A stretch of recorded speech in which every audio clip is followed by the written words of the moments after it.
మియాపూర్ పరిధిలోని ఒక దారుణమైన ఘటన చోటు చేసుకుంది. ఒకే కుటుంబానికి సంబంధించి 5గురు మృతి చెందినట్లు కూడా తెలుస్తోంది. అయితే ఎందుకు చనిపోయారు ఏంటి అన్న వివరాలు అయితే ఇంకా ఒక ప్రాథమికంగా ఒక నిర్ధారణకి రానట్టు కూడా తెలుస్తోంది. ముఖ్యంగా ఒకే కుటుంబానికి అటు తల్లి, తండ్రి, కూతురు, అల్లుడు, మనవడుతో సహా మొత్తం కూడా 5గురు కూడా చనిపోయినట్టు కూడా తెలుస్తోంది. మరి ఎటువంటి కుటుంబ కలహాలు ఏమైనా ఉన్నాయా, లేకపోతే అప్పులు పాలయ్యారా? అంటే ఎందుకంటే ఈ కుటుంబంలోని ఆర్థిక సమస్యల వల్ల కూడా చాలా మంది ఇలాంటి పరిస్థితి ఇలాంటి సిచ్యువేషన్స్ ఎక్కువ శాతం ఫేస్ చేస్తూ ఉంటారు. కాబట్టి మరి అలాంటి ఆర్థిక సమస్యలు ఏమైనా ఉన్నాయా అన్న వివరాలు కూడా ఇంకా తెలియాల్సి ఉంది. అయితే ప్రజెంట్ ఇక్కడ చుట్టుపక్కల వాళ్ళు కూడా ఉన్నారు. ఒకసారి వాళ్ళతో కూడా మాట్లాడే ప్రయత్నం చేద్దాం. ఇంతకు ముందు ఏమైనా ఇటువంటి ఇష్యూ గురించి ఏమైనా వీళ్ళు షేర్ చేసుకోవడం జరిగిందా అన్న వివరాలు కూడా తెలుసుకునే ప్రయత్నం చేద్దాం. మీరు ఇక్కడే ఉంటారా?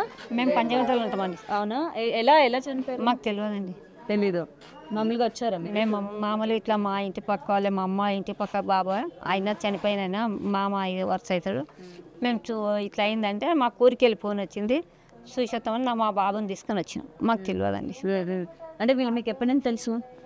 మేము చిన్నప్పుడు సంది మేము మా చుట్టాలండి, ఒక్కతను ఆడుకొని పెరిగిన వాళ్ళం మేము. కానీ వాళ్ళు ఇక్కడ ఉంటే మేము పంచగొట్టలు ఉంటాం. మాకు మేము ఫస్ట్ సారి ఇప్పుడు వచ్చిందంటే వాళ్ళు ఇక్కడ వచ్చి ఉన్నారు 6 సంవత్సరాలు, ఎన్ని సంవత్సరాలు మాకు తెలియదు. వాళ్ళు వచ్చినాక ఫస్ట్ సారి నేను ఇక్కడికి వచ్చింది. ఇవాళ వాళ్ళు చనిపోయిందంటే వచ్చినాం. మేము రాము, ఇక పోం. నార్మల్గా ఫోన్లో చేసుకుంటే మేము చేసుకోమండి. ఏం చేసుకోరు? అంటే ఎలా ఉన్నారు ఏంటి? మేము పండుగకు వస్తేనే, మేము పీర్ల పండుగ మోరం పీర్ల పండుగకు వస్తేనే, మా అమ్మల దగ్గరికి వస్తేనే మేము వాళ్ళు మాట్లాడేవాళ్ళం. మోరం పండుగకి వాళ్ళు మోకాలు చూసిన సంవత్సరంకి వస్తారు. మేము కలవము, మాట్లాడము. ఎలా ఉండేవాళ్ళు మొత్తం కుటుంబం అంతా? అందరు మంచి వాళ్ళు అండి. వాళ్ళు అట్లా పిరికిపిసిలోడు కాడు.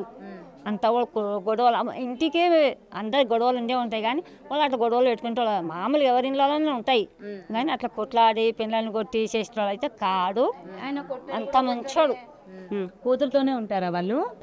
లేదు, వాళ్ళు ఇద్దరు భార్య భర్తలు ఉండి నిన్ననే వచ్చిందంట. వచ్చి రాత్రి ఇక్కడ అనుకున్న అల్లుడు, బిడ్డ, బాబు రాత్రి వచ్చారు. అయితే రాత్రి వచ్చి ఈయన వచ్చి పండుకున్నారు. ఇక్కడ వాళ్ళు ఎక్కడ ఇల్లు మారిండ్రంట, ఇక్కడనే తగ్గానంట. రాత్రి వచ్చి పండుకున్నారు కదా, వీళ్ళు పొద్దుగాల అంతా చదువుకుందాం అనుకున్నారే. అంటే నార్మల్గా ఆత్మహత్య చేసుకోవడం అలాంటి మనిషి అయితే కాదండి. అంటే ఏం జరిగింది అనుకుంటున్నారు మరి? ఎందుకు అలా సడన్ గా? అదేమో గుంత పొంగులేమో దోశలో ఏమో వేసుకొని తిన్నారంట. మళ్ళీ దాంట్లో ఏమన్నా జరిగిందో మాకు అయితే మాకు తెలియదండి. అది తిన్నారని వాళ్ళు చెప్తేనే మేము విన్నాం అంతే. తినిన తర్వాత అట్లా ఏమో తెలియదు, మాకు తెలియదు. ఆత్మహత్య చేసుకునేంత పిరిపాలు ఇంకా పక్క వాళ్ళని ఇది చేసేవాళ్ళు కానీ వాళ్ళంత సావుకు సచ్చేవాళ్ళు కాదు, ధైర్యం చెప్పేవాళ్ళు కానీ అంత ఇట్లా మేము పెరిగి ఇంత చిన్న పిల్లగాంతో వాళ్ళంత సావు చేసుకోలేదు వాళ్ళు. కానీ మరి అదే ధర్మం పుణ్యం ఆ పుడ్డు వల్ల అయిందో మళ్ళీ వాళ్ళ లోపల ఏం చేసుకున్నారో తెలియదు. కానీ 6:20కి అయితే అందరం లేపి చూసాం, లేవలేరు.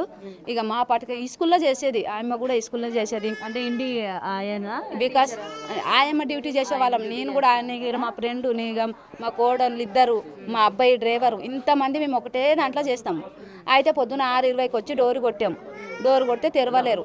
అయితే 3 రోజుల కింద అమ్మకు తల తిరుగుతుంది అని చెప్పింది. నేను అనుకున్నా పండుకుందేమో, పండుకోకని ఒక వాళ్ళ అక్క కూతురు ఆయన ఉంటాడు, ఆయనకు ఆడ వికాస్ కాడ పోయి ఫోన్ చేశాను. వేరే వాళ్ళతో నంబర్ తీసుకొని, మా దగ్గర కూడా వాళ్ళ నంబర్లు లేవు. అప్పుడు తీసుకొని మీ అత్తమ్మ వాళ్ళు లేస్తలేరా, 4 లేస్తలేరు, చిన్నపిల్లగాడు అంటే పండుకున్నాడేమో, వాడికి దానికి కూడా వినిపించదు కదా, వీళ్ళు 4 అయితే లేస్తలేరు, ఒకసారి బైక్ వేసుకొని పోయి చూసిరా పోరా, చూసి నాకు కాల్ చేయను. వాడు ఇంకా చేసేప్పటికీ నేను ఒక 20 సార్లు కాల్ చేశాను. ఎట్లుంది రైట్ తెరిచిండ్రు అంటే అత్తమ్మ తెరుస్తలేరు అన్న. ఓనర్ వచ్చినాక డోర్ తెరుసు అంటే నాకు 7:30కు బయటికి వేసాం. అత్తమ్మ ఏం ఊపిరలేదు, ఏం లేదు, మరి ఉన్నది ఎంతనో చచ్చిపోయింది ఎంతనో, నీవైతే రా అంటే నేను ఒక అబ్బాయిని ఎక్కించాను మేడం, చేయి పట్టుకొని ఇంకా కిందనే ఉన్నాడు, ఏదో సమస్య తెలియదు అత్తమ్మ, నీవైతే రా అంటే నేను ఇది ఆల్విన్ సిగ్నల్కి వెళ్ళి 100 రూపాయలు ఇచ్చి ఇక్కడికి వచ్చేప్పటికి శివాలు బయట వేసాను మేడం. అప్పటికే ఇంకా ఇంతే తెలుసు చూడు మేడం. ఇంకా వాళ్ళ లోపల అవును బయటికి వెళ్ళి ఎవరైనా ఇప్పుడు ఇల్లు తెరిచి చేసిందంటే కూడా మొత్తం కుల్ల ఉండాలి కదా మేడం. డోర్ అయితే లోపల టైట్, ఇంత గుద్దెం పరద కూడా రాలేదు మేడం, అంత డైట్ ఎట్టి పండుకున్నారు వాళ్ళు. మరి ఇక ధర్మం పుణ్యం ఆ దేవునికి ఎరక వాళ్ళకి ఎరక. ఇక ఆ ఫుడ్లో మనకేం తెలియదు. ఇక ఇలాంటి సమస్యలు ఉండడం ఏదో సమస్యలు ఏం లేదు. కానీ ఇక గింత కొంచెం అప్పులు దాంట్లో అంతే ఉన్నారుగా, కష్టం చేసుకుంటున్నారు, ఏదో 10 రూపాయలు కట్టుకుంటున్నారు అంతే. కానీ ఇక ప్రతి ఒక్కరికి అప్పు సమస్య ఉండే ఉంటుంది కదా మేడం. కానీ ఆ కొట్లాట మాత్రం ఏం లేదు. కానీ ఇదైతే ఏది జరిగిందో ఏది లేదో వాళ్ళకే తెలుసు. ఇక ఎవరొకరు ఊపిరి ఉన్నదంటే కూడా వాళ్ళు చెప్పేవాళ్ళు కదా మేడం, ఈ ఫుడ్ గురించి అయింది, మాకు ఒకరు చేశారు అనేదన్నా, ఒకరు ఫుడ్ ఇచ్చిపోయింది దానివల్ల తిన్నాం అనేదన్నా అయితే ఇక మొత్తానికి ఫ్యామిలీ పోయారు. ఇక మనకి ఏం తెలుస్తుంది మేడం. ఇంతే. ఇక పిల్లడు కూడా చిన్న 2 సంవత్సరాలు ఉన్నాడేమో అంతే, ఇంతే. ఇంతే చూడు మేడం, ఇక ఏమీ తెలియదు. ఇక అంతగా వచ్చి డోర్లు కొట్టుకొని వాళ్ళు బయట వేసినాకనే అందరికీ తెలిసిపోయింది. ఇక అందరం ఫోన్లు చేసుకొని మాట్లాడుకుంటున్నాం అంతే, ఇంకేం తెలియదు ఇంతే. రైట్. అయితే ప్రజెంట్ చుట్టుపక్కల వాళ్ళు చెప్తుంది ఏంటంటే అసలు ఏం జరిగిందో ఏంటో కూడా మాకు తెలియదు. ఎందుకంటే ఎటువంటి పరిస్థితులు కుటుంబ కలహాలు కానీ ఏవి కూడా లేవు. నేను ఇక్కడ వాళ్ళ తల్లిదండ్రులు ఉంటూ ఉండేవాళ్ళు. నిన్న మొత్తం కుటుంబం మొత్తం అంటే కూతురు అల్లుడు అలాగే మనవడిని తీసుకొని రావడం కూడా జరిగింది నైట్ అని చెప్తున్నారు. అయితే ఇక్కడ చూస్తున్నారు కదా, ఈ నైట్ వీళ్ళు ఏదో దోశలు వేసుకొని తిన్నారు అని చెప్తున్నారు. మరి ఏమైనా ఫుడ్ పాయిజన్ ఏమైనా అయ్యిందా లేకపోతే ఇంకేం కారణాలు ఉన్నాయా అన్నది చనిపోయిన వాళ్ళకే తెలుస్తుంది అని అయితే ఇక్కడ చుట్టుపక్కల వాళ్ళైతే చెప్పడం జరుగుతుంది. మరి అయితే నైట్ టైము ఏం మాట్లాడుకున్నారు లేకపోతే ఏం జరిగింది, కుటుంబ కలహాలు అయితే ఇటువంటివి ఏమీ కూడా లేవని చెప్తున్నారు. కష్టం మీద బ్రతుకుతూ ఉండేవాళ్ళు అని చెప్తూ ఉన్నారు. అంటే రోజు కూలికి వెళ్ళేవాళ్ళు. అండ్ అమ్మాయి కూడా ఏంటంటే ఆయాగా వర్క్ చేస్తూ ఉండేది అని చెప్పి కూడా వాళ్ళు చెప్తున్న పరిస్థితి కనిపిస్తుంది. మరి అయితే నైట్ వీళ్ళు దోశలు వేసుకొని తిన్నారు అని అయితే పోలీసులు ఇప్పటికీ బయటకైతే ఈ సమాచారం ఇవ్వడం కూడా జరిగింది. నైట్ వీళ్ళు ఈ దోశలు అవి వేసుకొని తిన్నారు అని చెప్తూ ఉంటారు. మరి అయితే దీనిలో వీళ్ళు ఏమైనా అంటే ఫుడ్ పాయిజన్ ఏమైనా అయ్యిందా లేకపోతే వీళ్ళు ఇంకేమైనా కలుపుకున్నారా అని చెప్పి కూడా పోస్ట్ మార్టం అయ్యాకే కానీ ఒక నిర్ధారణకి రాలేమో అని కూడా ఇప్పటికే పోలీసులు ఒక కొలిక్కి వస్తున్నట్టు కూడా తెలుస్తోంది.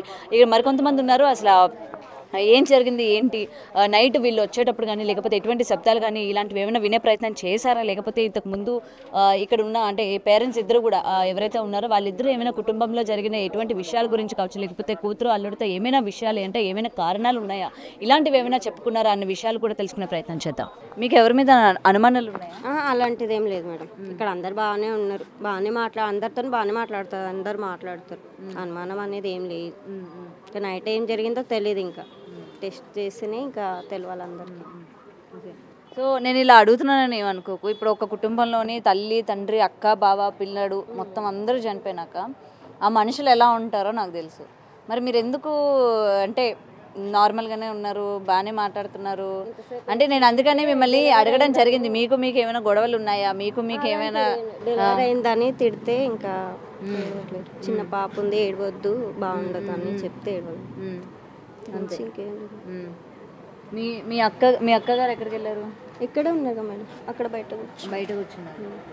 మా పెద్దమ్మ కూతురు మా అక్క అక్కడ కూర్చున్నారు. ఓకే. మీరు కుటుంబానికి సంబంధించి ఆస్తుల గురించి కానీ గొడవల గురించి కానీ మీ అక్క చెల్లెళ్ళు ఎప్పుడైనా ఏం గొడవలు ఏం లేదు.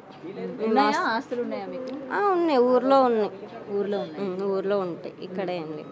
ఇక్కడ బతకడానికి వచ్చి ఇప్పుడు మీరు నాకు ఇంత కావాలి అని అడగడం మా అమ్మ వాళ్ళకి అలా ఏమి ఎప్పుడు అడగలేము మేము.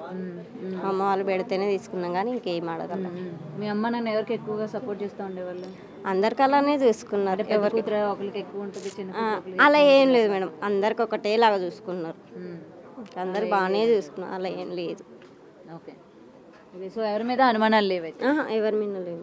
నైట్ మీ అక్క వచ్చిందని చెప్తున్నారు, మరి మీ అమ్మ వచ్చిందంట 11కి వచ్చిందో ఏమో తెలియదు. 11కి మరి మీ అక్క వచ్చినప్పుడు మరి మీరు అడిగారా మీ అక్కని ఎందుకు 11 వచ్చావు ఏంటి అని? అంటే మా అమ్మ కాల్ చేసిందంట, కళ్ళు తిరుగుతున్నాయి అమ్మ అని కాల్ చేస్తే మా అక్క పరిగెత్తుకుంటూ వచ్చిందంట. మీ అక్క ఎక్కడ ఉంటారు? ఇక్కడ రెడ్డి అది వికాస్ స్కూల్ సైడ్ ఉంటారు, బాచుపల్లి. ఎంత దూరం ఇక్కడ నుంచి? ఇది నడుచుకుంటూ వస్తే 1 అవర్ పడుతుంది నడుచుకుంటూ. ఇప్పుడు కళ్ళు తిరుగుతూనే ఉన్నాయని చెప్పగానే వచ్చిందా ఆమె? ఆ టైం వచ్చిందంట మా అక్క. అంటే సీరియస్ అయిందా ఏమైనా మీ అమ్మగారు? ఏం సీరియస్ ఏం లేదు, కళ్ళు తిరుగుతున్నాయి అని అయితే చెప్పిందంట. మా అమ్మనే చెప్పిందంట మా అక్కకి, నువ్వు వెళ్ళమ్మా పిల్లలను వదిలేసి వచ్చినావు కదా, ఇక్కడ ఎందుకు ఉంటావు, మీ అమ్మ మేము చూసుకుంటూ పడుకుంటాంలే మేము అని చెప్పిందంట మా అక్కకి. మరి అంత దూరం నుంచి వచ్చినప్పుడు గంట ప్రయాణం చేసి రాత్రి 11 వచ్చినప్పుడు మళ్ళీ టైం అప్పుడు ఏం పోతావులే తెల్లారిపోదువులే అని చెప్పి ఎందుకు మీ అమ్మ నన్ను ఉంచలేదు, మీ అక్క ఎందుకు ఉండలేదు? ఇంకా పిల్లలు చిన్నపిల్లలు ఉన్నారు కదా అని. అవును, చిన్నపిల్లలు ఉన్నారు, 11 అయిపోయింది. మరి ఆ టైం అప్పుడు అంత పరిగెట్టుకొని వచ్చి మళ్ళీ ఆ టైం అప్పుడు మరి ఎట్లా? మా అమ్మనే వెళ్ళని చెప్పిందంట. వెళ్ళని చెప్తే ఎలా వచ్చింది మీ అక్క ఆ టైం అప్పుడు? మా బావ బైక్ తీసుకొని బండి తీసుకొని ఇద్దరు కలిసి వచ్చారంట. అంటే మీకు తెలీదా? నాకు తెలియదండి. ఇక్కడ చుట్టుపక్కల వాళ్ళతో మీరేం మాట్లాడలేదా? మా వదిన వాళ్ళు చెప్పారంట, వచ్చింది అక్క వచ్చింది అని చెప్పారు. ఇంకా అక్కకి ఇంకేం వచ్చి ఎంతసేపు ఉండిందంట? ఏమో 1 అవర్ ఉందా, హాఫ్ అన్ అవర్ ఉందంట. Half an hour. ఏం మాట్లాడుకున్నారంట? ఏమో మామూలుగా మాట్లాడుకున్నారంట. ఒక చేసేసారా మీ అమ్మ నాన్న? తెలియదు మేడం, ఇంకా తెలియదు. చేశారా? మీరు ఉన్నారు కదా ఇక్కడ, మా అక్కగాని అడిగితే తెలియదు ఇంకా భోజనం చేసింది అని మా అక్కగాని అంది. అప్పుడు వాళ్ళందరూ బాగానే ఉన్నారు. బాగానే ఉన్నారంట, అందరు బాగానే మాట్లాడినరంట. మా బావ రూమ్కి డబ్బులు కట్టేసి కళ్ళు తిరుగుతున్నాయని ఆల్రెడీ ఇక్కడ మీ పెద్దక్క మీ అక్క ఉంది కదా, మళ్ళీ ఆమెకి ఎందుకు ఫోన్ చేసి చెప్పాలా? అంటే ఇక్కడ అక్క బావ వీళ్ళందరూ ఉన్నారుగా, కళ్ళు తిరిగితే వాళ్ళు ఇల్లు తీసుకెళ్తారు కదా హాస్పిటల్కి, తనకే ఫోన్ చేసి పిలిపించాల్సిన అవసరం ఏంటి? అక్కడ ఉంటారు, ఇక్కడ ఎవరు లేకుంటారు. నైట్ మరి వాళ్ళు ఇక్కడికి వచ్చినారుగా, నైట్ వచ్చిండ్రు, నైట్ వచ్చి మళ్ళీ ఇంకో వ్యక్తికి పిలవాల్సిన అవసరం ఏముంది ఇప్పుడు? సరే మగతోడు లేరు, నాన్న పెద్ద వయసు అనుకోవడానికి, మరి ఇక్కడ ఆల్రెడీ మీ పెద్దక్క బావ ఉన్నారు, చిన్నక్క చిన్న బావ చిన్నక్క చిన్న బావ ఉన్నారు, ఏమైనా వస్తే వాళ్ళిద్దరు తీసుకెళ్తారు. ఆమెకి ఎందుకు ఫోన్ చేశారు? ఏమో తెలియదు. తెలీదు. తెలియకుండా ఎలా ఉంటుంది? ఎందుకు ఫోన్ ఇంకా అడగలే, అక్క అక్కడ ఉంది ఇంకా వస్తుంది. అదే ఇప్పుడు అంత దూరం ఉన్న వ్యక్తిని ఫోన్ చేసి పిలిపించాల్సిన అవసరం ఏంటమ్మా? ఇంట్లో ఇద్దరు ఉన్నారు కదా. మా అమ్మాయి ఏమని చెప్పాలంటే మా అక్క చెప్తా, ఆమె పెద్ద ఆమె కాబట్టి ఆమెకి చెప్తా. అంటే కళ్ళు తిరుగుతున్నాయని కూడా పెద్ద ఆమెకి చెప్పాలా, నడిప ఆమెకి చెప్పకూడదా? ఇంట్లో బాగా చెప్పింది ఆమె, ఎప్పుడు చెప్తుంది కదా అని మా అక్క వాళ్ళు అన్నారంట. అప్పుడప్పుడు చెప్పేది కళ్ళు తిరుగుతాయి, బీపీ డౌన్ అయ్యి కళ్ళు తిరుగుతాయి కదా మేడం. అట్లా చెప్పి నువ్వు రా అని చెప్పినారా? ఆమె రమ్మని చెప్పారు. ఏం కళ్ళు తిరుగుతున్నాయి అంతే చెప్పిందంట. మా అక్కనే వచ్చింది. కళ్ళు తిరుగుతున్నాయి అని చెప్పి ఫోన్ పెట్టేసిన వెంటనే ఆమె అక్కడ నుంచి బండి వేసుకొని వచ్చింది. అక్కడ నుంచి బండి వేసుకొని మా బావ మా అక్క వచ్చింది. 11 o'clock. 11 o'clock వచ్చింది. 11 o'clock ఇంకేం మాట్లాడుకోవాలా? ఇంకేం మాట్లాడుకోలేదు. ఓకే. ఆమెకి ఎప్పుడు తెలిసింది చనిపోయిన సంగతి? ఎవరు చెప్పారు ఆమెకి? ఏం పక్కన చెప్పిండ్రు. పిలువుడు అదే మార్నింగ్ 4 o'clock మా డాడీ లేస్తాడు. 4 o'clock ఇంకెవరు లేవలేరు కదా అని 6 o'clock మా అమ్మ స్కూల్కి వెళ్తుంది, వికాస్ స్కూల్కి. వెళ్ళలేదని ఇంకా డోర్ కొట్టడానికి వచ్చిండ్రంట. డోర్ కొడితే పెద్దక్క వచ్చిన విషయం మీకు తెలుసు, రెండో వాళ్ళు వచ్చిన వాళ్ళ విషయం కూడా మీకు తెలుసు. అయితే మా అక్క వాళ్ళు వచ్చి 10 days పైన అవుతుందంట. 10 days 5 days. మా చిన్న అక్క వాళ్ళు, మా పెద్దక్క నైట్ వచ్చింది. నైట్ వచ్చింది. ఆ టైం అప్పుడు వచ్చింది. ఆ టైం మీ అక్క పైన ఏమైనా అనుమానం ఉందా నీకు? అలాంటిది అలా చేయదు మా అక్క. చేస్తే చేయదా అని కాదు, అలా లేదు, అనుమానం అస్సలు లేదు మా అక్క అని అడుగుతున్నా. లేదు లేదు. వాళ్ళు గొడవ పడితే మా అక్కనే చెప్పేది, మీరు చిన్న పిల్లల అమ్మ మీరు ఎందుకు గొడవ పడతారు అని చెప్పేది. ఇంకా ఏమి అన్నది మా అక్క. ఓకే. కళ్ళు తిరుగుతున్నాయని మీ అమ్మ మీకు ఫోన్ చేయలేదా? మాకు ఫోన్ చేయలేదు, మేము అక్కడ దూరం ఉంటామని. మా అక్క కొద్దిగా దగ్గర. ఇక్కడికి ఎంతసేపు జర్నీ? మాకు 1 hour పడుతుంది. మాకు చెంటు 1 hour ఉన్న మీకు చెప్పలే? 1 hour పిల్ల ఉంది కదా అని, చెంటు పిల్ల ఉంది కదా అని చెప్పాను. మీకు చెప్పాలా? మీ అక్కకి చెప్పారన్నమాట. మా అక్క చెప్పారు. ఆమెకి ఎంతమంది పిల్లలు? 2 పిల్లలు. 2 కూతురు. పిల్లల్ని ఇంట్లో వదిలి భార్య భర్తలు ఇద్దరు వచ్చి వాచ్మెన్కి ఉంటారు. 2 వచ్చి 2 వచ్చి చూసి మాట్లాడి వెళ్ళిండ్రంట. అప్పుడు బాగానే ఉన్నారంట, అందరు బాగానే మాట్లాడిండ్రంట. అమ్మ అప్పుడే చెప్పి ఇంకా బాగానే ఉందమ్మా, నార్మల్ అయింది, నువ్వు వెళ్ళిపో అని చెప్పింది. చెప్పింది. అలా చెప్పిన తర్వాత మా అక్క వెళ్ళింది. అనుమానం అయితే లేదు బావ మీద, ఎవరి మీద నాన్న. ఏమో మీకు తెలియకుండా వాళ్ళు ఏమైనా చేశారేమో. అలా చేయరు. ఎంత కాన్ఫిడెంట్ ఏంటి మీకు? నేను మా అక్క వాళ్ళ దగ్గరనే పెరిగిన కాబట్టి తెలుసు. మరైతే వాళ్ళ చిన్న కూతురు ఇక్కడ మనతో పాటు మాట్లాడడం కూడా జరిగింది. వాళ్ళ చిన్న అమ్మాయికి ఏం తెలియదు అని చెప్తుంది. అంటే కుటుంబంలో సంబంధించి ఎటువంటి సమాచారం కానీ లేకపోతే ఏం జరిగింది ఏంటి అనే వివరాలు కూడా తనతో పాటు షేర్ చేసుకోలేదని చెప్తున్నారు. ఎప్పుడు కూడా తల్లిదండ్రులు చూడడానికి వచ్చినట్టే వాళ్ళ అక్క కూడా చూడడానికి వచ్చింది అని అనుకున్నాను, కానీ తెల్లవారి 4 గంటలకు ఎప్పుడు నాన్నగారు లెగుస్తూ ఉంటారు, అలా లెగలేదని చెప్తున్నారు. మరి ఏం కారణాలు ఉన్నాయి, చనిపోయే అంత పిరికి వాళ్ళు అయితే కాదు అని చెప్పి కూడా వాళ్ళ చిన్నమ్మాయి చెప్తున్న పరిస్థితి కనిపిస్తుంది.